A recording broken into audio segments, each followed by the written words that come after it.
Bueno, largamos entonces. Hoy día vamos a estar viendo lo que son redes neuronales para procesamiento del lenguaje natural. Las redes neuronales son algoritmos más avanzados que vamos a estar viendo y el temario de hoy va a ser una pequeña introducción al aprendizaje profundo para quienes no hayan tenido experiencia previa trabajando con redes neuronales. Vamos a hacer una introducción a varios conceptos importantes de trabajar con redes neuronales. ¿Qué más? Vamos a estar viendo redes recurrentes, que las redes recurrentes son muy importantes o al menos han sido en su momento muy importantes en el procesamiento del lenguaje natural. También son bastante usados en series temporales, así que no es que están del todo deprecadas, pero hay otros métodos que se usan. Igual estas redes son bastante bastante útiles en gran parte de contextos, y vamos a mostrar cómo trabajar con todo esto usando PyTorch, que PyTorch es un framework para usar redes neuronales. En cualquier momento durante la clase de hoy, les recuerdo que si algo no se entiende o necesitan alguna explicación adicional, me frenan y podemos agarrar y explicar o aclarar lo que no haya quedado claro.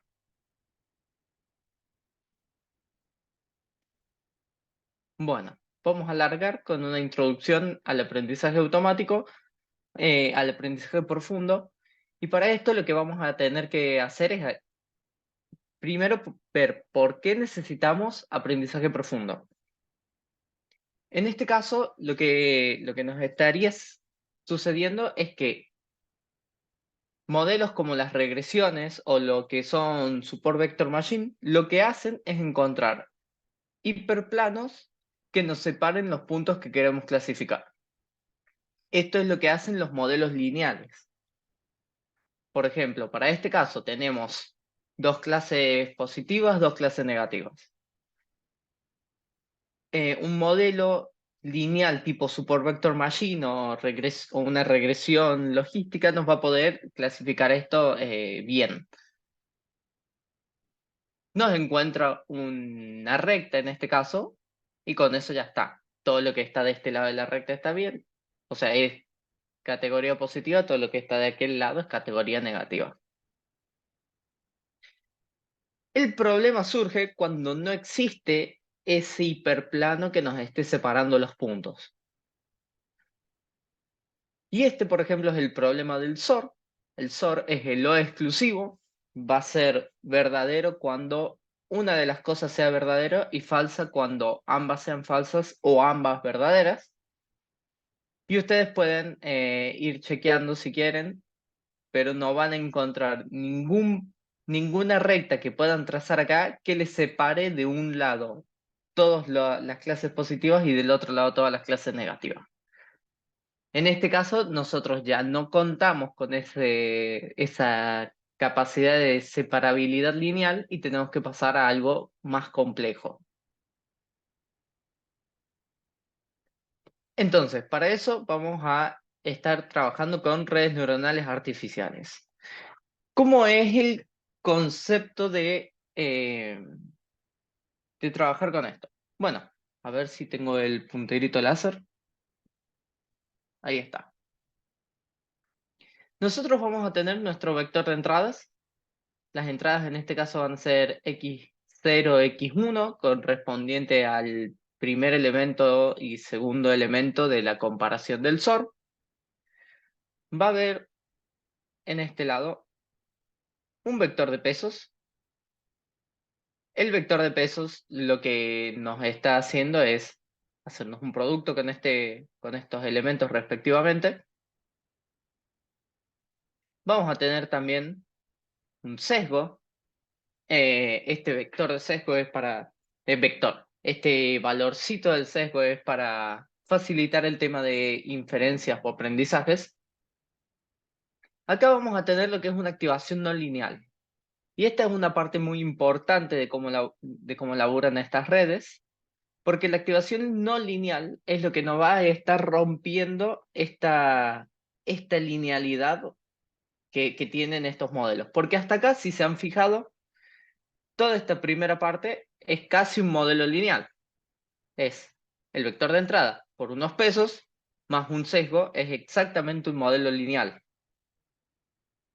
Donde cambia es en este lado. Y en este lado lo que tenemos de activaciones no lineales hay muchas funciones que uno puede encajar ahí. Pero tienen casi todas esta misma forma. Por ejemplo, la más usada de todas es bueno, una de las más usadas de todas es la ReLU, que es 0 en cualquier número negativo y el mismo número en cualquier número positivo. Entonces, esto tira los valores que sean negativos, se queda solo con los positivos. O si no, otra de las funciones, la sigmoide, que, a ver, la sigmoide está en celeste, va a estar valiendo casi 0 para valores negativos, menores a 4, casi 1 para valores positivos mayores a 4, y el resto de las zonas va a tener un cambio donde el punto medio está en el 0, en 0.5. Que este es usado como función de activación en lo que son clasificaciones, por ejemplo. Entonces acá tenemos el componente en el que difieren, y después de todo esto nosotros vamos a tener lo que es una neurona artificial. Este va a ser un valorcito que va a estar calculado en base a el resultado que nos dé esta cuentita con la activación no lineal. Y este es una neurona. Lo que nosotros podemos hacer con este esquema es generar muchas neuronas, varias de esas. Entonces acá podemos tener un A0 y un A1. Con esto ya tenemos dos cosas que nos están generando una representación intermedia antes de nuestra salida, y estas representaciones les estamos llamando capa oculta. Entonces, ahora no solo tenemos un modelo, acá es como un modelo que ya rompió la linealidad y otro modelo que rompió la linealidad, así que para cuando tengamos que predecir Z vamos a tener entradas de un espacio que tiene una capacidad de representación mucho más grande. Y más aún, nosotros podemos decidir apilar muchísimas capas ocultas antes de querer realizar nuestra predicción. Y este esquema de redes neuronales lo van a poder encontrar mucho en lo que es la literatura o en documentación o tutoriales online como Feed Forward o Fully Connected, que son redes que directamente se pasan los inputs del lado izquierdo y se va yendo procesando hasta el final.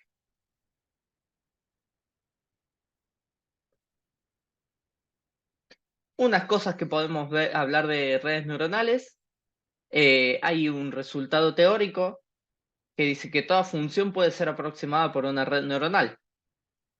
Así que las redes tienen la capacidad de poder representar cualquier función que se requiera, dado algunas condiciones de tamaño y cantidad de capas.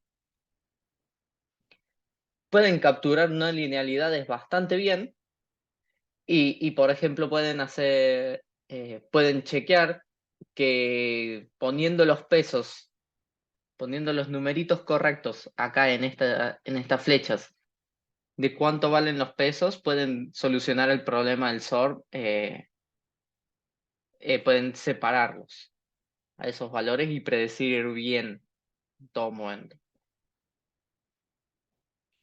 Lo que tienen las redes neuronales es que ahora rompen con el esquema que teníamos antes de que teníamos que hacer una selección de features generar algún tipo de feature pensando si vamos a usar TF-IDF, si vamos a usar Bag of Words. Y ahora estas redes se encargan de hacer la extracción de features y la clasificación al mismo tiempo. Porque vamos a estar viendo que están basados en un esquema de como prueba y error, entonces las redes van a estar aprendiendo a saber qué es importante quedarse, qué no. Pero lo que tienen es que requieren mucho cómputo y muchos datos para andar bien.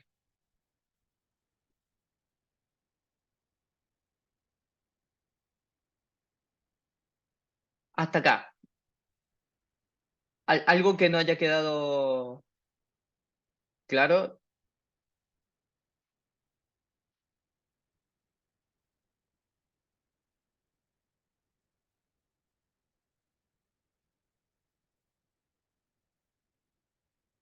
Bien. Bueno, para trabajar con redes neuronales necesitamos como una lista de ingredientes, cosas que tenemos que definir antes de poder agarrar y empezar con nuestro modelo. Lo primero es el conjunto de datos. A ver, creo que tengo un mensaje en el chat. Está bien. Bueno, lo primero que necesitamos es un conjunto de datos. Vamos a necesitar definir la arquitectura de la red. ¿Y a qué me refiero con arquitectura? La arquitectura va a ser la cantidad de capas que vamos a tener, el tipo de cada capa, las dimensiones de cada capa, cuál es el tamaño que va a tener, cuáles son las activaciones no lineales de cada capa, cuál es la función de costo y cuál es el optimizador. ¿Y qué va a hacer? Esto me da el pie para hablar de funciones de costo. Cuando estamos entrenando una red neuronal, nosotros vamos a estar definiendo una métrica que nos diga esto está bien y esto está mal. ¿Por qué? Porque necesitamos una forma de saber, al igual que otros modelos de aprendizaje automático, necesitamos una forma de saber cómo ajustar los pesos de esta red para que realice bien la tarea. Entonces necesitamos algo que nos diga qué tan mal estamos prediciendo. Y para tareas de procesamiento de lenguaje natural hay un par de funciones de costo clásicas que van a poder usar, que es por ejemplo la binary cross entropy, la entropía cruzada binaria, que es qué tan distinto es la distribución de probabilidad de la predicción que yo di con respecto a la distribución de probabilidad real que tendría que haber dado. Que es muy usada esto para detección de spam o análisis de sentimiento, donde tengo clasificaciones binarias. O es spam o no es spam. Si es spam, quiero que la probabilidad de que mi red, la probabilidad que le haya asignado mi red a ese ejemplo sea bastante alta. Si no, la entropía cruzada categórica, la categorical cross entropy, es para clasificaciones multiclase y esto se puede usar en general para lo que es autocompletado de texto o traducción automática. En traducción automática lo que se está haciendo es eh, viendo cuál es la probabilidad de cada palabra del vocabulario de ser la siguiente palabra que estoy tratando de generar en la traducción. Entonces ahora tengo una clasificación bastante, o sea, de una cantidad de clases mucho más grande. Entonces en esos casos se usa la categorical cross entropy. Y el error cuadrático medio o mean square error, que lo vamos a estar usando para tareas de similaridad de texto, por ejemplo, si uno quiere generar una red que sea una métrica que diga estos dos textos son similares o no son similares.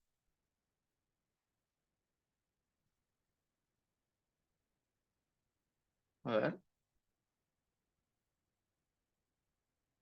ahí está. Bueno, ¿y cómo es que se usa esta función de costo? Bueno, la función de costo, que también la van a encontrar muchas veces en la literatura como loss, lo que está haciendo va a ser, nos va a estar dando los medios para poder agarrar y ajustar estos pesos. Uno siempre va a querer estar, prediciendo un ejemplo y calculando la loss de ese ejemplo para después poder ajustar. Entonces, supongamos este caso. Vamos a tener varios valorcitos a ajustar. Todos los B y los W de cada una de las capas. Esto se refiere a que es la capa 0 del input 0 a la capa oculta 0 y la capa 1 desde el input 0. Bueno, en este caso nosotros tenemos una predicción ya de nuestra red. Nuestra red ya dijo, por ejemplo, si volvemos al ejemplo del SOR, vamos a poder ver que haya dicho algo del estilo, esto es un 1, por ejemplo. A partir de ahí nosotros podemos empezar a hacer ciertas cosas. Para ajustar los pesos de la red, vamos a ir en la dirección opuesta al gradiente. ¿Qué significa lo de ir en la dirección opuesta al gradiente? Vamos a calcular la derivada de la función de error, la derivada de esta función, con respecto a las entradas de esa función. Y lo que vemos es que, por ejemplo, para este caso vamos a tener que calcular la derivada de la loss con respecto a z, que era la neurona de la salida de esta red. Pero a su vez, para poder calcular la derivada con respecto a z, voy a tener que eventualmente calcular la derivada con respecto al primer peso de la red, que es el que conecta con el elemento el elemento 0 de la capa oculta, pero también con el elemento 1 y también con el otro peso. Y una vez que yo ya tengo eso, voy a tener que ver cuánto contribuyó el error también la neurona A0 dentro de la capa oculta. Y para eso también tengo que calcular el error con esta conexión. Entonces son un montón de derivadas que se van haciendo por regla de la cadena que me van a tener lo que se llama el vector de gradiente, que va a tener la dirección de máximo cambio, de máximo crecimiento del error para los pesos. Y al tener esa función, yo me puedo mover en el lado opuesto. ¿Por qué? Porque si esta es mi función de error, yo tengo la dirección donde crece, me voy hacia el lado opuesto, yo voy a tener la dirección donde decrece. Entonces, de esa forma, yo puedo ajustar los pesos para minimizar el error. ¿Hasta acá se entiende? Este algoritmo siempre viene implementado. Es un algoritmo complejo, pero la ventaja es que va a venir siempre implementado, así que nunca van a tener que implementar esto ustedes mismos. Sí está bueno que sepan qué está haciendo, porque de esa forma pueden saber, por ejemplo, por qué alguna red puede no estar aprendiendo. Que una de las opciones, un bug común es que, por ejemplo, los gradientes se te vayan a cero. Y si estás actualizando con un gradiente cero, no estás aprendiendo.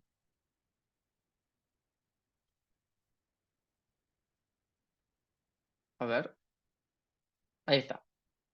Bueno, habíamos hablado de que necesitábamos función de costo, que ya vimos cuál iba a ser una función de costo. Ahora venimos con la optimización. La optimización es el algoritmo que nos va a estar diciendo cómo vamos a actualizar los pesos. Y algunos algoritmos clásicos es el descenso de gradiente, que actualiza los pesos usando el promedio y los gradientes de todas las muestras de entrenamiento. Lo que voy a hacer va a ser agarrar el conjunto de datos entero, voy a pasarlo por la red, voy a tener salidas para cada uno de los elementos del conjunto de datos. Después de eso, yo voy a calcular la función de pérdida y el gradiente con respecto a todos los ejemplos. Voy a calcular el promedio y después de eso voy a usar ese vector de gradientes para actualizar los pesos diciendo me muevo en la dirección opuesta. ¿Cuál es el tema con esto? Que es computacionalmente intensivo para conjuntos de datos grandes. La otra opción es descenso de gradiente estocástico, que es algo muy similar a lo que es el descenso de gradiente, nada más que viendo de a un ejemplo por vez. Esto es bastante más estable en lo que es no, es bastante más ruidoso en el entrenamiento, pero es más rápido. ¿Y a qué me refiero con ruidoso? Imaginemos esto. Yo tengo, yo tengo un vallecito así. Estoy parado en uno de estos costados y quiero ir hasta el mínimo. Como encontrar el mínimo de una función cuadrática. Fíjense qué pasa si yo hago un paso, eh, si yo agarro y veo un paso, un paso muy chico, o sea, veo un ejemplo para moverme, pero el ejemplo me lleva en otra dirección, yo me moví ya en otra dirección. Mientras que si yo tuviera una muestra en general de varios ejemplos, el promedio de esas muestras me va a estar dando la dirección real a donde tendría que estarme moviendo. Por eso es que ver de a un ejemplo es ruidoso. Y para solucionar ese problema está el descenso de gradiente en mini batch, que lo que hace es, en lugar de ver de a un ejemplo y en lugar de ver todo el conjunto de datos, agarra una porción, que en general esa porción está seteada en 32, porque 32 es un número que están dando bastante bien. ¿Por qué? Por razones empíricas. Anda bien en cuestiones de estabilidad. Y eso es lo que más o menos se usa. Y también otro método de optimización que van a tener por ahí es Adam, que lo que hace es mantener como un momentum de la dirección en la que estaba yendo y tiene lo que se llama una tasa de aprendizaje adaptativa. ¿Qué es la tasa de aprendizaje? Es un factor entre 0 y 1 que me va a estar diciendo cuánto voy a estar moviéndome. Si tengo una tasa de aprendizaje muy alta, voy a estar dando pasos muy grandes y en una de esas me paso de lo que es el mínimo local que estoy buscando. Si tengo una tasa de aprendizaje muy chica, voy a tardar mucho en aprender. Por eso Adam anda bastante bien y es lo que vamos a estar usando hoy porque tiene tasa de aprendizaje adaptativa.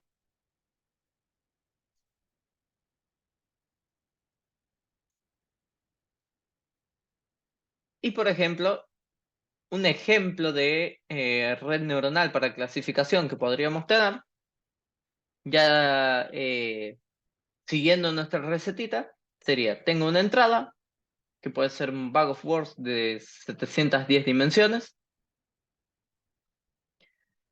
tengo una capa oculta que me lleva de 710 a 1024 con activación ReLU, una segunda capa oculta que me lleva de 1024 a 300 con activación ReLU, y una capa de salida que serían dos activaciones con dos dimensiones con activación softmax.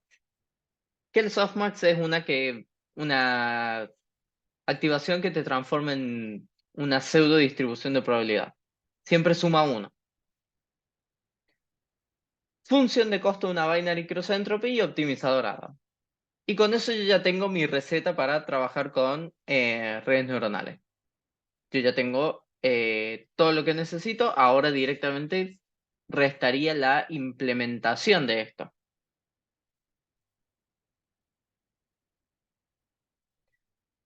Bueno, a ver, acá, si les parece, podemos agarrar y pasar a la parte del práctico un ratito.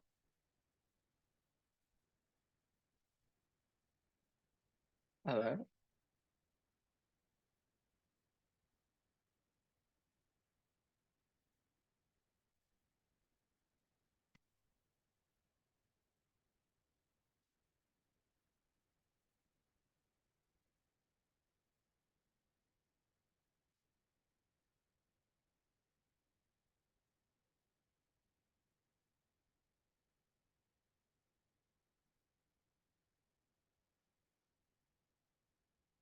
Me clavo el browser.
espacio tendrías que activarla. Ah, ahí está eso, la grabación.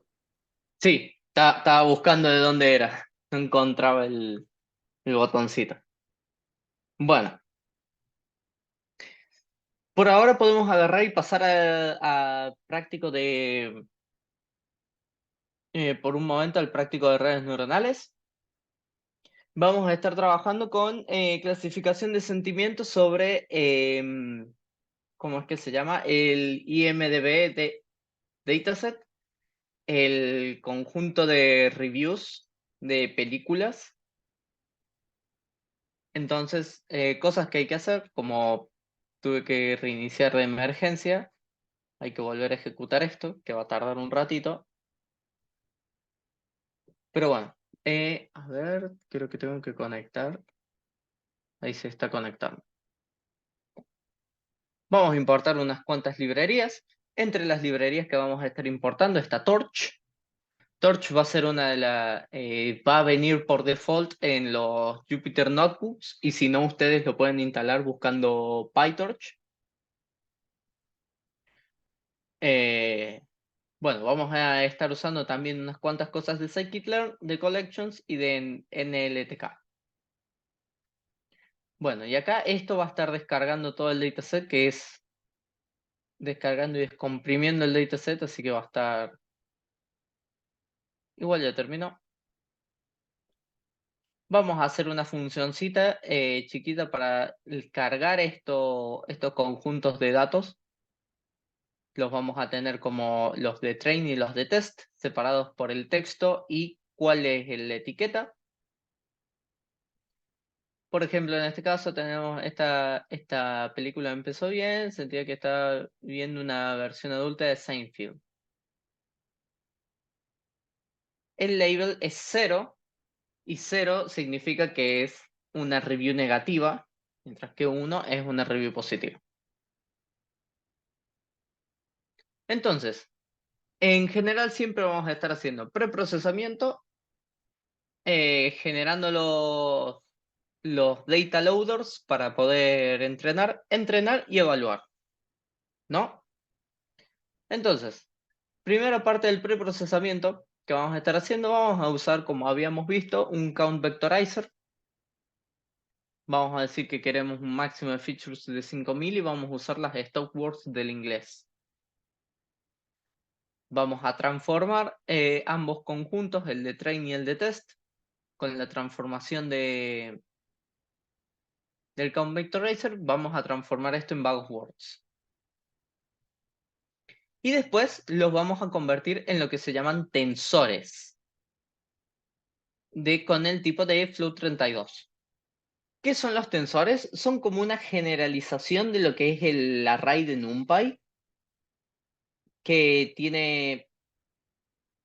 Tensores en matemáticas son algo bastante más complejo. Cuando estamos trabajando con frameworks de redes neuronales son como una generalización que permiten vistas y permiten cosas como, bueno, este pasaje de GPU a CPU que, que es lo que vamos a estar necesitando cuando trabajemos con conjuntos de datos más o menos grandes. Entonces, después de eso, vamos a crear un dataset de tensores, que esto es una clase ya dada por los imports que tenemos acá.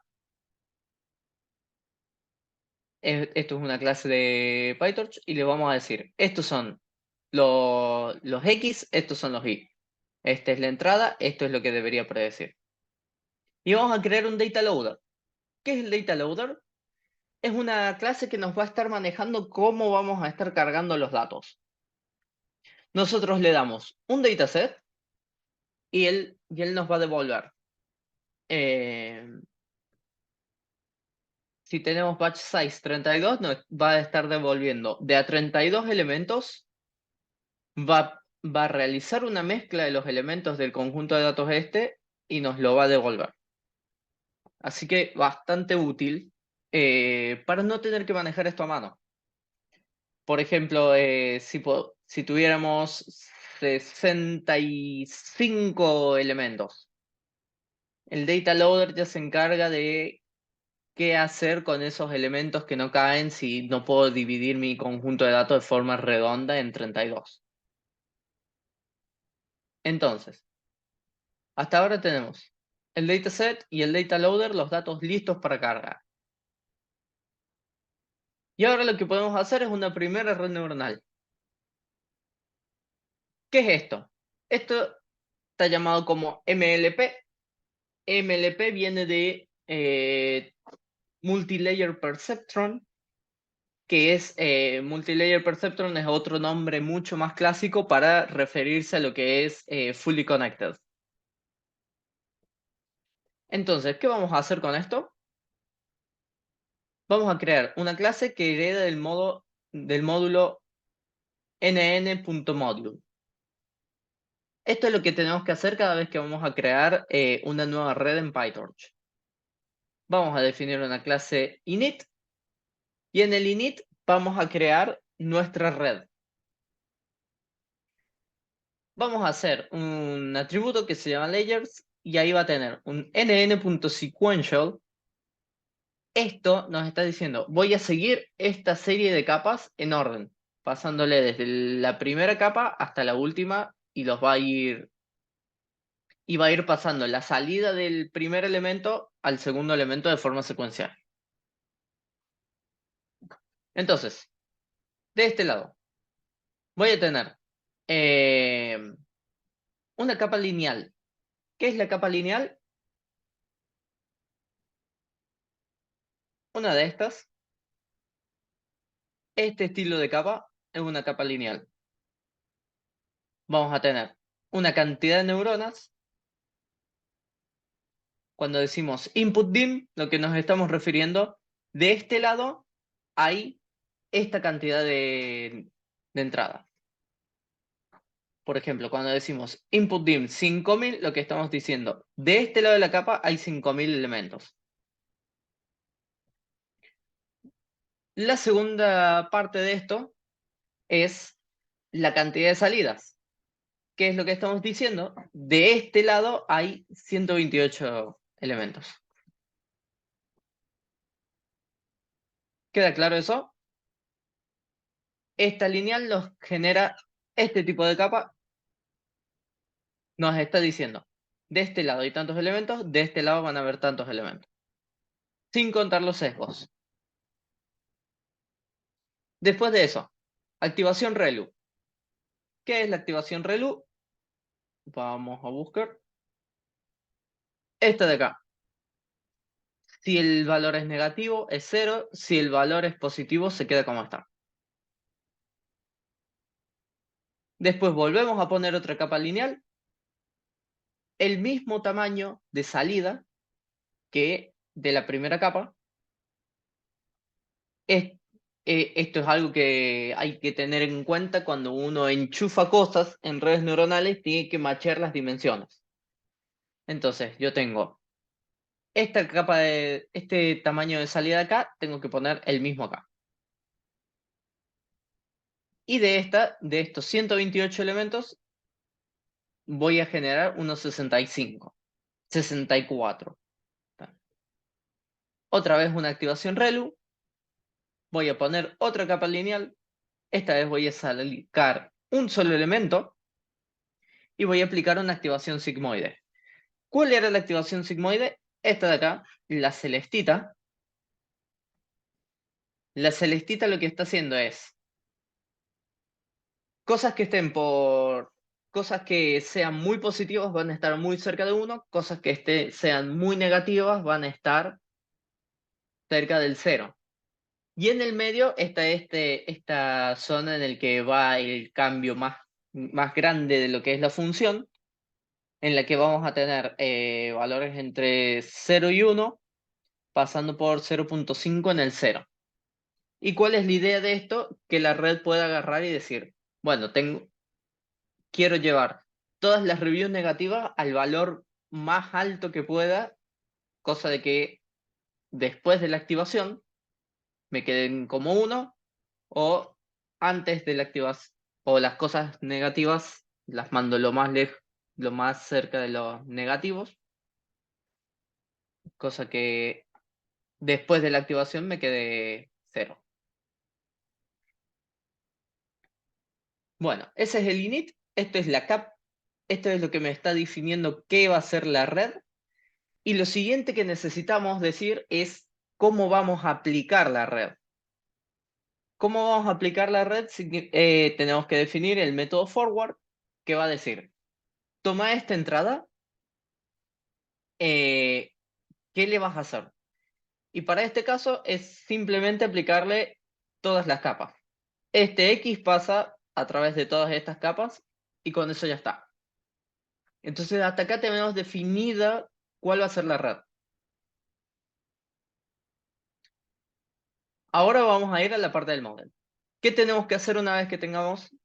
Sí, Y Mauricio, consultita, en la topología esta, que digamos, para mí es tan buena como cualquier otra, ¿no? Topología más funciones de activación, etcétera, y umbrales y todo eso, que para mí es tan buena como cualquier otra, la verdad.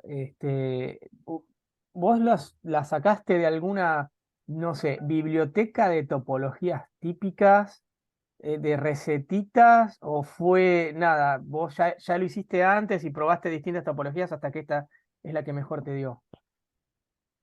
sí. Esto en general es muy experimental. Hay cosas que se saben que en general funcionan. Por ejemplo, algo que estoy haciendo acá y que es algo que en general funciona bien es reducir la cantidad de dimensiones lo más gradualmente que se pueda.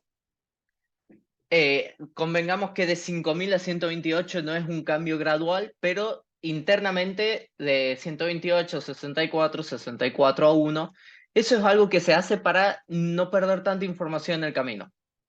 Sino algo que también es posible es aumentar la cantidad de dimensiones, también de forma gradual y después ir reduciendo. Eso es algo que se hace. Pero después el tema de activaciones y cantidad de capas, eso es algo que es más que nada, sí, experimental. Es agarrar, probar varios de estas combinaciones y ver cuál es la que mejor performance da. Gracias. Que eso es un detalle importante a saber. Siempre que ustedes tengan la opción de no usar redes neuronales, no usen redes neuronales porque son costosas. Estos, las redes neuronales andan muy bien, pueden hacer cosas muy sorprendentes. Por ejemplo, todo lo que son, bueno, ChatGPT está basado en redes neuronales, BERT, DALI están basados en redes neuronales. El tema es que son muy costosos. Entonces, si tienen la posibilidad de no usarlas, traten de ir siempre por métodos más clásicos como un support vector machine, una regresión, porque ese lo pueden entrenar en cualquier lado. Estos modelitos de acá,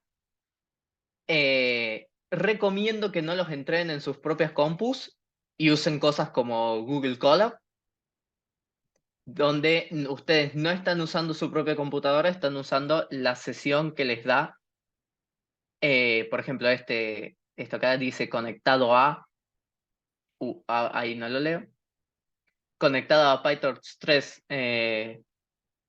3 Google Compute Engine. Esto es una máquina que Google te está proveyendo para que vos corras tus cosas.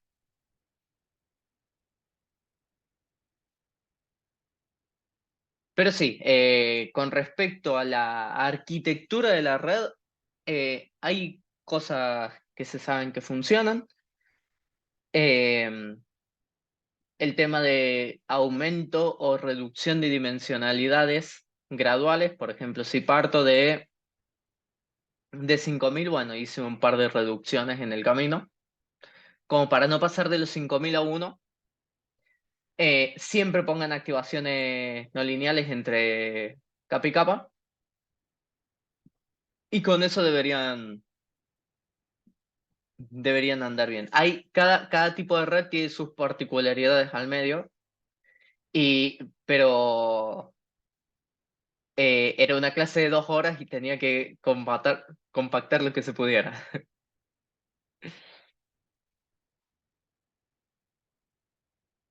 Bueno, de acá seguimos. Vamos a entrenar el modelo ahora. ¿Qué habíamos dicho en la receta? Necesitábamos el conjunto de datos que ya tenemos, la arquitectura, la acabamos de definir. Necesitamos función de costo y optimizador. En este caso, ¿cuál va a ser la función de costo? Vamos a traernos la que se llama BCE loss. Ups. Que la BCE loss es la binary cross entropy entre el objetivo y las probabilidades de input. ¿Qué es lo que nos va a estar dando? Nuestra red va a estar dando una probabilidad. Si la probabilidad es muy chica va a ser la clase 0, si la probabilidad es muy alta es la clase 1. O sea, nos va a estar dando la probabilidad de que el input sea de la clase 1 y lo va a estar comparando contra la notación. Y el optimizador vamos a estar usando Adam. ¿Qué tiene que tener el optimizador? Optim, ¿de dónde viene? También viene de los imports que hicimos desde Torch. Torch provee todas las bondades estas. Ya tiene los optimizadores, las funciones de costo, los tipos de capas, activaciones. Si necesitan algo custom, tienen forma de extenderlo para lo que necesiten. Bueno, a este lado tenemos el optimizador. Vamos a tener, le decimos, este es el modelo y estos son los parámetros. Vos vas a estar encargado de optimizar estos parámetros. Porque podría, por ejemplo, querer no optimizar la última capa y para eso yo de estos parámetros puedo sacar. Es como una lista de parámetros de donde yo puedo sacar lo que no quiero optimizar. O si tengo como dos redes enchufadas, puedo decir quiero optimizar solo la primera. Y esta es la tasa de aprendizaje. LR viene de Learning Rate. Es la tasa de aprendizaje, que es, este es el inicio, el valor de inicio que va a tener y se va a ir adaptando. Entonces, instanciamos esto. Ahora ya tenemos todas estas cosas definidas. Y ahora vamos a definir el número de épocas. ¿Qué son las épocas? ¿Cuántas veces voy a ver el conjunto de entrenamiento? En general, siempre vamos a estar trabajando con más de una época. ¿Por qué? Porque hay que ajustar varios pesos en general y el ajustar todos esos pesos y que no se olvide, por cómo están entrenados, que no se olviden lo que aprendió en los primeros ejemplos, va a requerir de varias iteraciones. Es como un estudio como uno hace en general. A través de repetición le van quedando las cosas. Bueno, lo mismo con las redes neuronales. Y entonces ahora podemos agarrar y decir, vamos a entrenar. Entonces, ¿qué hace este loop? Este loop dice, por cada una de las épocas, voy a poner al modelo en modo de entrenamiento. ¿Qué significa esto? Que voy a poder toquetearle los pesos y que me va a calcular los gradientes. Esto es algo importante de hacer. Después de acá, esto me lo estoy guardando para poder imprimir la función de pérdida después. Acá voy a agarrar el data loader, esto que habíamos definido que nos iba a manejar cómo ir agarrando porciones del dataset. Vamos a poner una enumeración para poder ir viendo cuál es cuál. Y dentro del loop vamos a estar haciendo Optimizer Zero Grad, vamos a poner los gradientes en 0. Cuando vemos una nueva muestra de ejemplos, vamos a decir gradientes en 0, me voy a guardar solo los gradientes de ahora. Si ustedes no ponen el Zero Grad, se pueden estar quedando con los gradientes de los ejemplos anteriores que estuvieron viendo. Luego de eso, vamos a poner modelo. El modelo es la red que habíamos dado. Le vamos a pasar los datos. Esto nos va a devolver un valor. Vamos a poner una squeeze Squeeze es para sacarnos las dimensiones redundantes. Por ejemplo, si venimos con... Si nuestra salida es... Creo que va a tener 32 por 1, que va a ser 32 del tamaño del batch, por 1 del tamaño de la salida de la red. Esto lo pasamos a dimensión 32 directamente, que es lo mismo.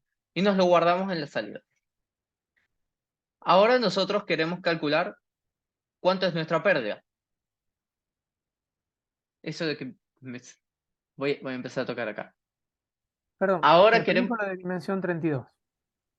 O sea, vos no le Sí, metiste un batch de 32 entradas y estás duplicando, o sea, multiplicando por 32 la red y lo estás corriendo en paralelo con los 32 entradas y haces un vector de 32 salidas. ¿Eso es? claro. Ah, digo, como si creo que entendí.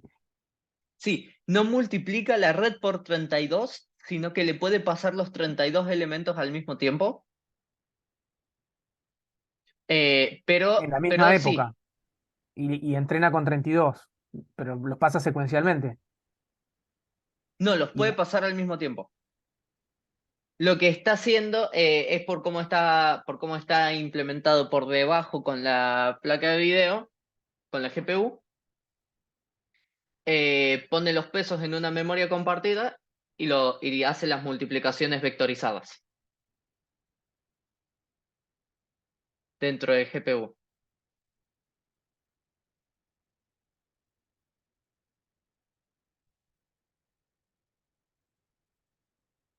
No sé si se entiende, pero vos vas a tener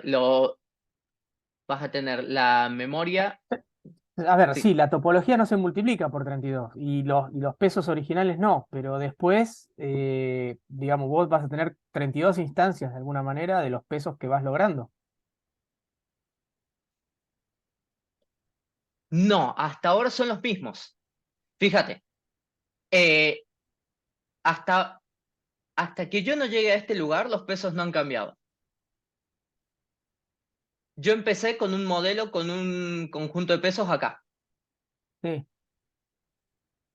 Ahora estoy calculando, a partir de acá, tengo las salidas. Acá hay 32 valorcitos.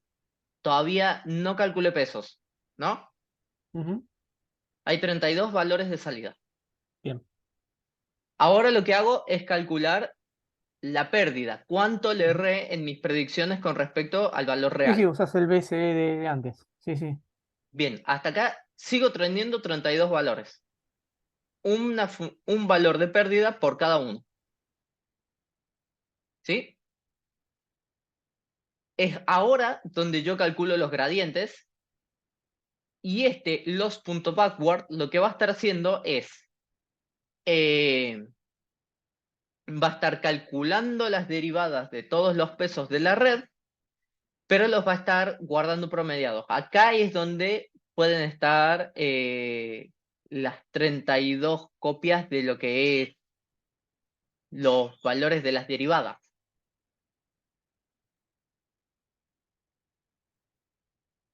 O sea, acá sí es donde van a haber 32 copias de las derivadas.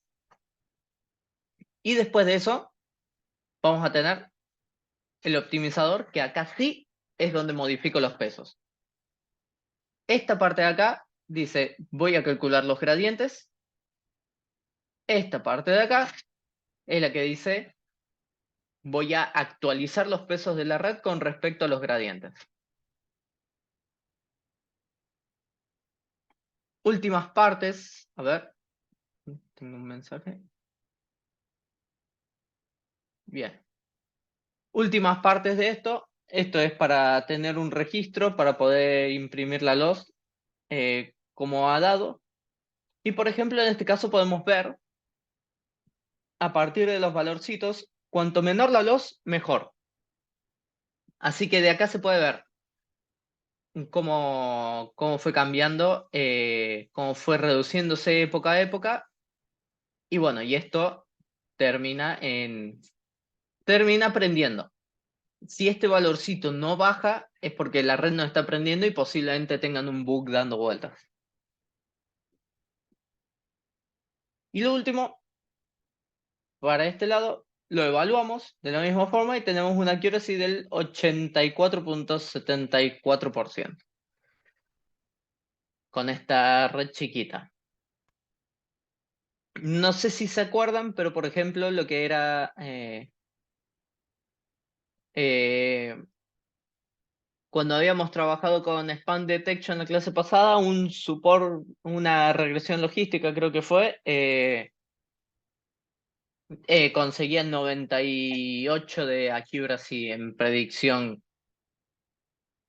eh, de Spam Detection.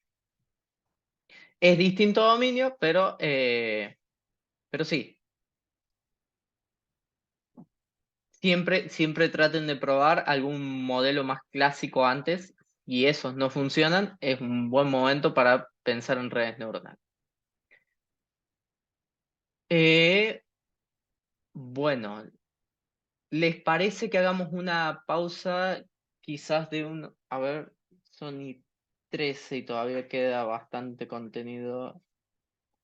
Si les parece la segunda parte podemos ir un poco más rápido y hacemos una pausa de 10 minutos. ¿Qué opinan?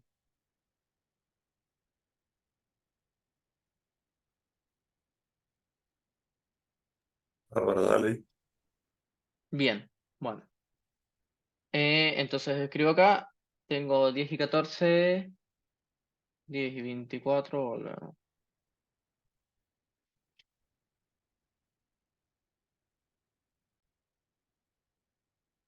Bueno, vamos a ver lo que son las redes recurrentes.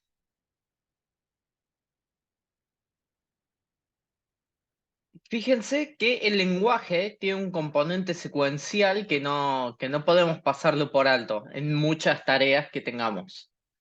Por ejemplo, el perro mordió el hueso y se marchó. No es lo mismo que el hueso se marchó y el perro mordió, a pesar de que ambos eh, tienen las mismas palabras, las tienen en distinto orden. Miren que, a ver, puntero láser. Miren que perro acá es el único sujeto de esta oración y, y el hueso es el objeto directo de la acción que ejecuta el perro. Mientras que en esta otra, el hueso y el perro son dos sujetos distintos de dos oraciones separadas dentro de una misma oración compuesta. Entonces ya cambió la semántica a partir de la permutación de las palabras en las que estaban. Así que el orden en el que venían estas palabras importa. Entonces, antes teníamos lo que se llama una red one-to-one, o sea, tengo una entrada, por una me refiero a algo del estilo toda la entrada, pasa por la red y sale la salida. Esto es lo que se denomina redes one-to-one. Y ahora vamos a ver lo que son las recurrentes. Y recurrentes son varias formas que tenemos. Por ejemplo, tenemos la one-to-many. One-to-many es, a partir de un input, generar una secuencia de salidas. Esto, por ejemplo, lo podemos pensar como image captioning. Agarrar y ponerle una caption a una imagen de forma automática. Una entrada, la imagen, múltiples salidas, cada una de las palabras. Many to one. Many to one es un clásico ejemplo de procesar un texto y devolver una clasificación. Por ejemplo, es una review positivo o negativa. Many to many, y este many to many es desfasado, en el que primero termino de leer todas las entradas y después empiezo a generar salidas, que este es el caso de la traducción automática, en la que primero tengo que terminar de leer antes de empezar a traducir. Y tenemos otra versión que es many to many, en la que por cada entrada genero una salida, y es en secuencia, que esto podría ser, por ejemplo, clasificación o sea, detección de objetos en videos. No se me ocurrió un ejemplo dentro del lenguaje natural para ese tipo de red. Bueno, ¿cómo es la forma de una red recurrente? Yo voy a tener una entrada, la red va a procesar esa entrada y se va a pasar los datos a sí misma para seguir procesándolas. Y en cada instante de tiempo, por cada elemento de la secuencia de entrada, va a estar usando los mismos pesos, pero los va a estar usando con respecto a una memoria que va a mantener la misma red.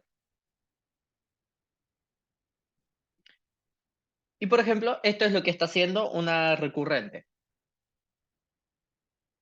Cuando piensen que ahora nuestras entradas son una secuencia, así que, por ejemplo, vamos a tener una secuencia de 10 palabras, esta puede ser una de esas palabras.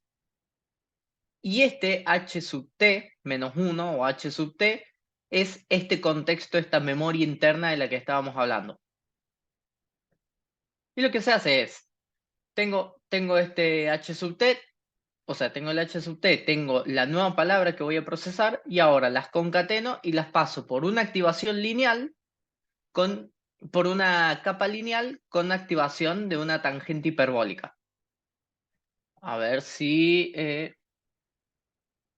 saco esto otra vez.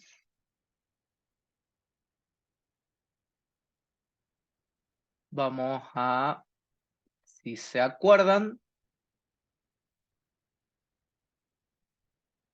la tangente hiperbólica es esta que está en amarillito, en -1 para valores muy negativos, en 1 para valores positivos y una pendiente bastante pronunciada entre lo que es el -1 y el 1. Esta es la activación que aplica.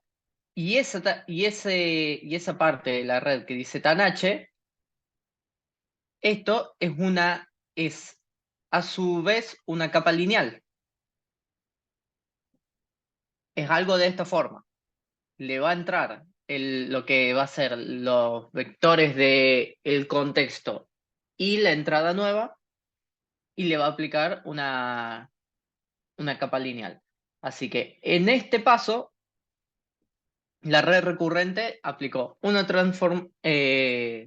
tiene una capa lineal metida adentro con activación tangente hiperbólica, y eso usa para generar su nueva memoria.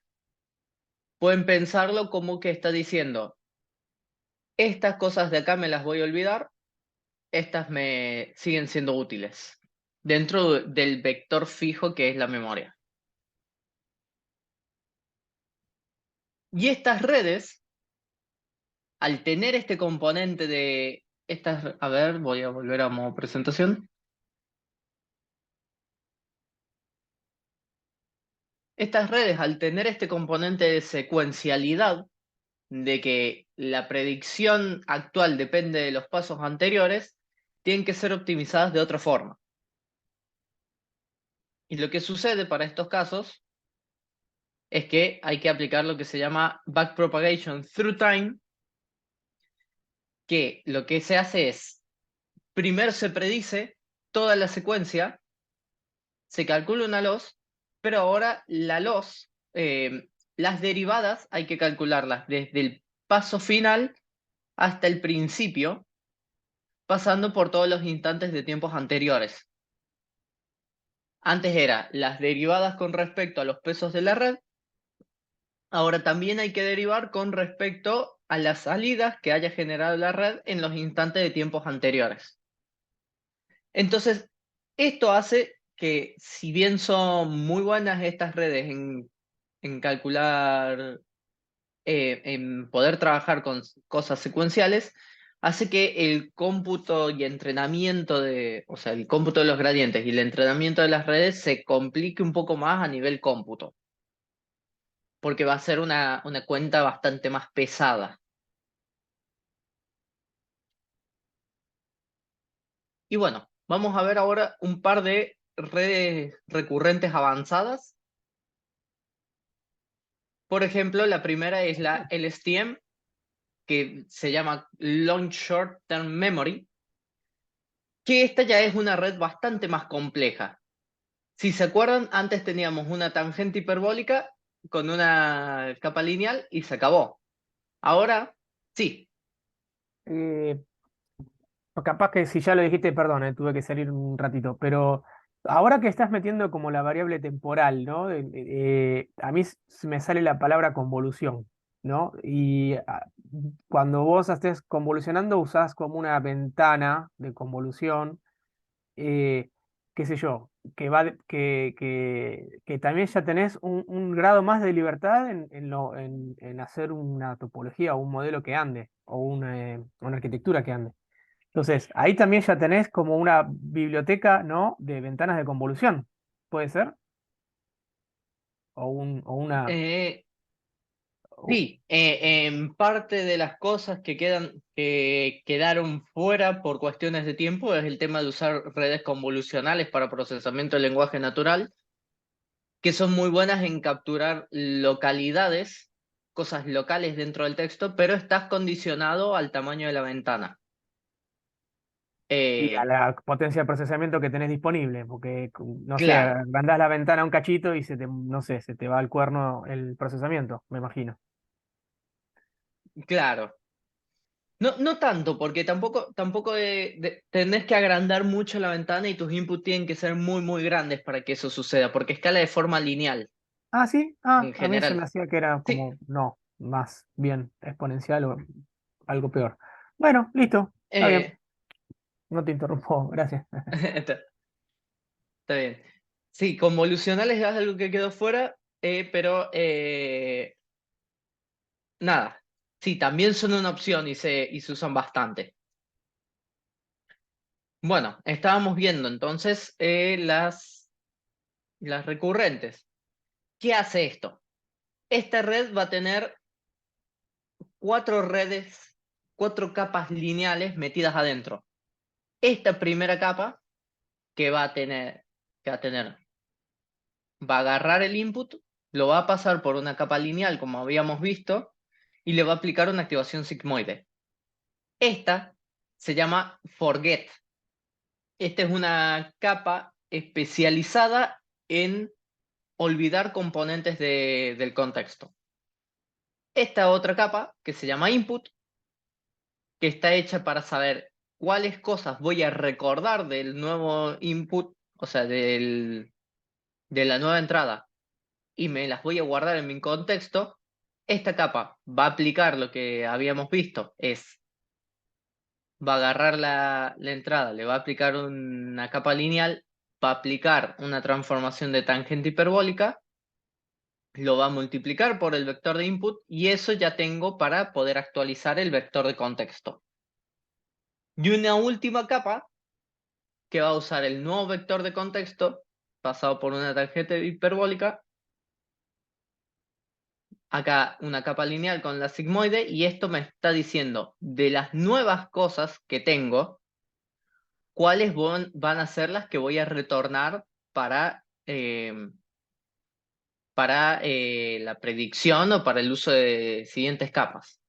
Este vector de contexto que está dando vueltas acá es un vector que está para uso interno de la LSTM, y este vector es el que está para uso externo. Esto es el que mantiene el contexto interno, la memoria interna que tiene la red, y esta es la que devuelve para usar.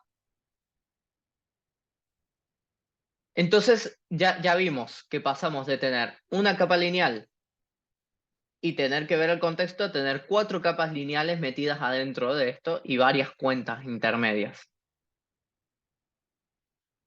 ¿Y por qué usar algo tan grande? Porque las redes recurrentes comunes tienen el problema que se llaman vanishing gradients, que lo que sucede es que Los gradientes en algunos casos se pueden desvanecer, pasar a valer 0 o explotar y pasar a valer casi infinito. Entonces, ¿qué sucede en esos dos casos? Si valen casi 0, no aprendes nada. Si valen casi infinito, no estás aprendiendo nada tampoco, pero de una forma más bruta. Entonces, ¿qué sucede con esto? Esto es un problema que tienen las redes recurrentes y para solucionarlo se desarrollaron las LSTM para que esto no suceda. Las LSTM además pueden mantener dependencias de largo plazo, guardándose las cosas en esa memoria interna, pueden mantener referencias a cosas que hayan sucedido en varios instantes de tiempo anteriores. Y además lo que tiene es que permite revisarlas un poco más al tener las acciones explícitas de lo que es guardar, olvidar y retornar. Uno puede después tratar de ver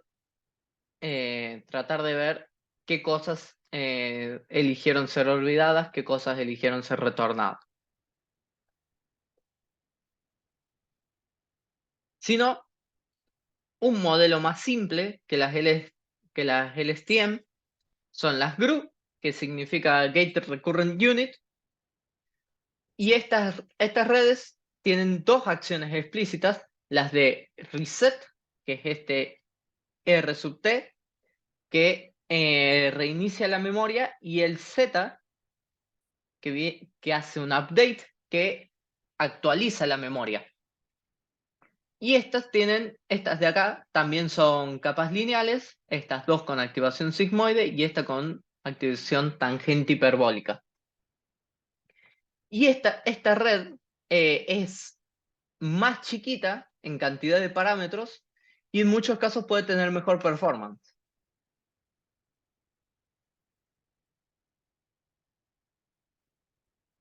¿Por qué usar una GRU? También, por el tema de estas redes también fueron diseñadas para evitar el problema de Vanishing Gradients. Tiene una arquitectura más simple, lo cual es que sean menos parámetros y sean más eficientes computacionalmente. Y tiene el tema de la memoria adaptativa que puede olvidar qué recordar y qué olvidar. Pero en general, el STM y GRU son dos opciones que ustedes van a querer estar probando, ambas en general, para ver cuál es la que mejor performance da, porque a veces puede ser mejor una para su tarea o puede ser mejor otra. Y bueno, un par más de cosas sobre redes neuronales. Redes neuronales que no llegamos a cubrir acá fueron las convolucionales, que también se pueden usar con una ventana de tiempo. Los transformers, que lo vamos a ver en la siguiente clase. Sobre el aprendizaje, acá hemos estado viendo lo que es aprendizaje supervisado. No estaríamos cubriendo lo que es no supervisado, y autosupervisado estaremos viendo un poco la clase que viene, que esto se usa mucho para lo que es language modeling. Cosas como BERT, por ejemplo, son language modeling. Son los famosos LLM, o es un LLM, es Exactamente, un subconjunto del autosupervisado. claro. Sí, el Large Language Model es ya el modelo entrenado. El autosupervisado es el esquema de entrenamiento. Frameworks para trabajar con redes neuronales, bueno, está TensorFlow, que ya salió TensorFlow 2 hace unos años, creo que hace 2 años. Han mejorado muchas cosas. Yo en lo personal, el más entendible y el más, el que más se agarra a la literatura o lo que uno está tratando de hacer es PyTorch. En general, te da mucha flexibilidad. Hay que hacer un par de cosas a mano, pero esas cosas a mano en general son copy-paste a esta altura. Y Keras, que dentro de todos es el más simple para armar cosas out of the box, tipo necesito un modelo que haga esto, yo ya sé que es este tipo de modelo y se puede armar muy rápido con Keras. Y otras cosas que hay que tener en cuenta es el tema del overfitting y el underfitting. El overfitting es aprenderse de memoria el conjunto de entrenamiento, tener muy buena performance ahí, pero muy mala performance en cualquier otro caso. Y el underfitting es no aprender. Y el catastrophic forgetting, que es cuando uno se olvida de cosas importantes una vez que ajusta un modelo. Bueno, a ver, ahora voy a pasar a lo que es el práctico de nuevo.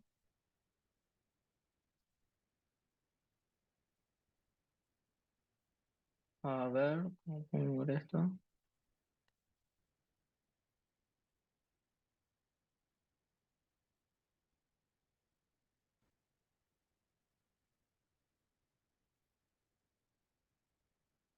Cualquier cosa. A ver, ¿se ve?